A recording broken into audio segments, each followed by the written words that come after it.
Dito na naman tayo. Nagluluto pa nga oh. Follow na lang yun. Oo, sige. Di ba ya? Wala talagang makakapigil sa Pinoy. Bumabagyo. Diyan na ba si Umuulan. sila Jen? Wala pa. Oh. Umuulan pero nag-iihaw. Ang master ihaw man. Dami nakapila eh. Nagtitingin nga rin ako ba ng Ay magtitingin nga rin dapat ako Kasi insurance. naglagay ako ng... Bakit magkano ba insurance mo? 1-1? 1-2? 1-1. Naglagay akong parking, may parkingan naman ako doon, Oo. diba? Parang sakali. Magkano lumabas? Nagka 88. 88 per month? Oh. Eh paano kaya pag ako? Mag-check na rin ako. Walang... Kapag yung breakdown cover, kapag nasiraan ka, libre kang mag-tow. O may babayaran ka pa rin. Pag gano'n. Diba? May camera ako. Hello! Breakdown cover oo. Libre. Breakdown cover yun yung may sasakyan, di ba kay Mark? Kasi ang 40 car. Oo, ay courtesy car boat. May mag-assist sa'yo, may pupunta sa'yo kung saan ka nasiraan. Tapos, Yun yung breakdown cover. oo. Tapos dito.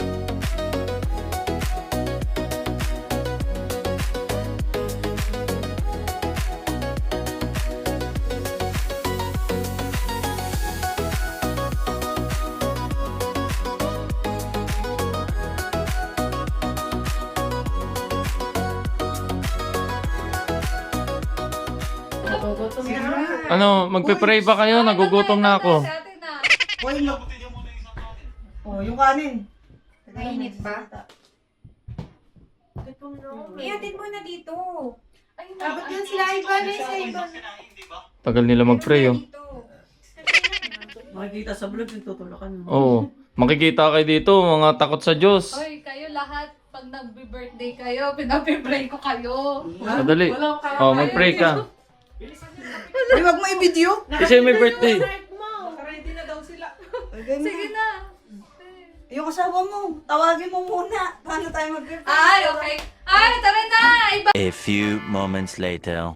Tatanggapin mo, malakas ang mga likod. Patuloy namin inagalapit ang aming mga bangsa. Ang banal, namamalas mo po ang aming mga lingkod. Kaya pumipitong-pitong sa dapat upang ipagdiwang po ang kaarawan ng aming pong kapatid na si Belen. Mano pong ikaw na pong bari magbiyaya sa kanya ng mga bagay at mga biyaya at mga pagpapalang na nararapat sa kanya. Hey! Grabe! Mula ba siya? Ay, photo namin si Kaemla. To you! O, kanin. Happy birthday! Happy birthday! Happy birthday to you! Blow down! Blow! Oh, blow daw, Ban! Ban! Blow! Blow! Ano bang blow yan? O, kainan na. Picture mo na. Picture daw muna sila. O, picturean ko kayo. Picturean ko kayo. Doon kayo sa magkabilang gilid do. Or ay magkatabi. Magkatabi. Ay, mo na mag-asama. Uy, kung tumatawag si Pau mga lili oh. Ayan, dali. Magkano kayo? Blow na, blow! Hindi, Blow sa ilalim. Blow. Walang i-blow. Hello! Yes, my friend. Teka lang. Sali si Maynay. Saling biyanan. Ha? Ay, hindi na si ano? Nakita ni Lucas. Kiss daw, kiss. Ay, sige, may thank you. Ay! Send ko Pa! Sabihin mo na mga Marwan! Siyempre, gangster eh. Tapos kikis. Sigawan mo sa gangster! Ay, tayo na lahat. Ay, wala ka. Picture na lahat. Picture na.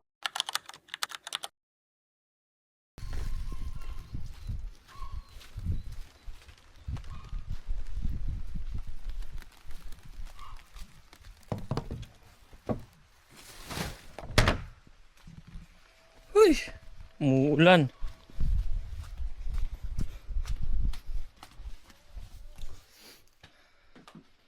What's up guys? Hindi na ako nakapag-video kagabi Nagkasiyahan kami. Alam nyo naman kapag magkakasama ang mga Pinoy, walang ibang ginawa kundi chismisan yan. So ayun, nakakatuwa lang no na na-enjoy natin yung mga weekend kapag walang pasok. Tulad nga nung kahapon, nakapag-barbecue na naman kami. Wala talaga makakapigil sa mga Pinoy guys. Umuulan na, nagagawa pa rin namin mag-barbecue, di ba? Nangyari kahapon, pagkatapos naming mag-ihaw, nagkainan, tapos syempre, alam nyo naman na nagkainuman, tapos kantahan.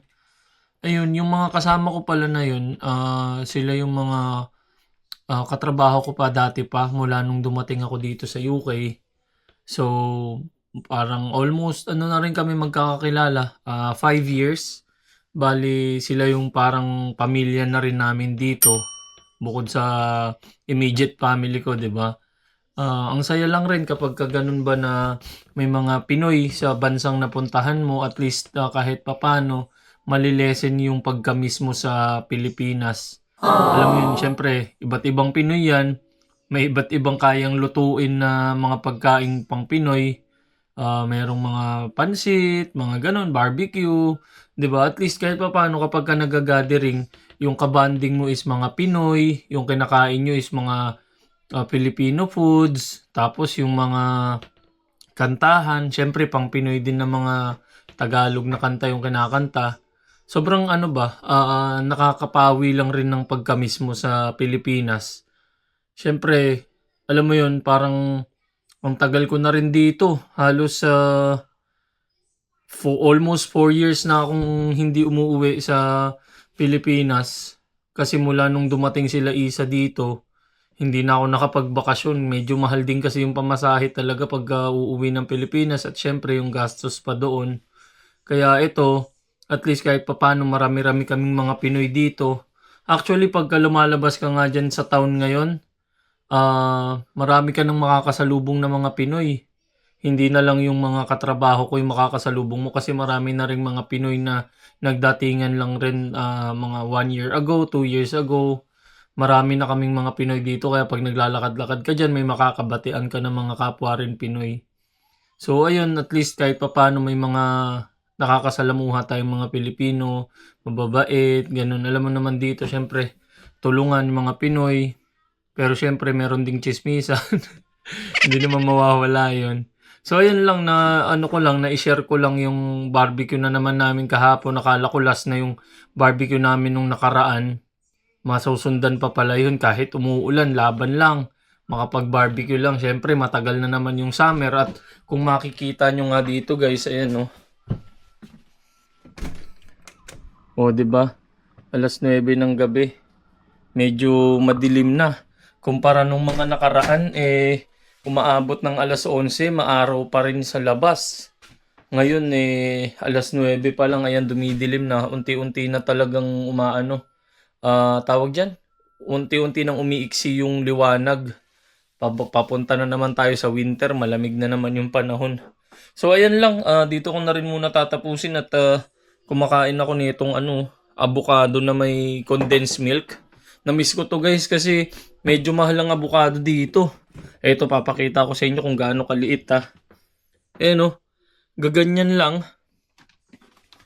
Ayan 1 pound 50 pence na to. Pero syempre, nakita ni Isa, ayan reduced.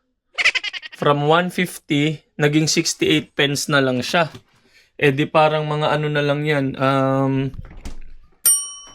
pesos, 50 pesos, yan, 2 piraso. So, 2 yung kinuha niya, kaya ito kinakain ko tong isa. Kinakain ko tong isang avocado ngayon, tapos bukas yung isa, bali 4 days natin kakainin yan, nakakamiss din yung avocado. So, ayan lang, maraming salamat sa panonood. Mag-comment lang kayo dyan para meron tayong mapagkwentuhan. Sana mag-like and subscribe kayo. Maraming salamat, hanggang sa muli.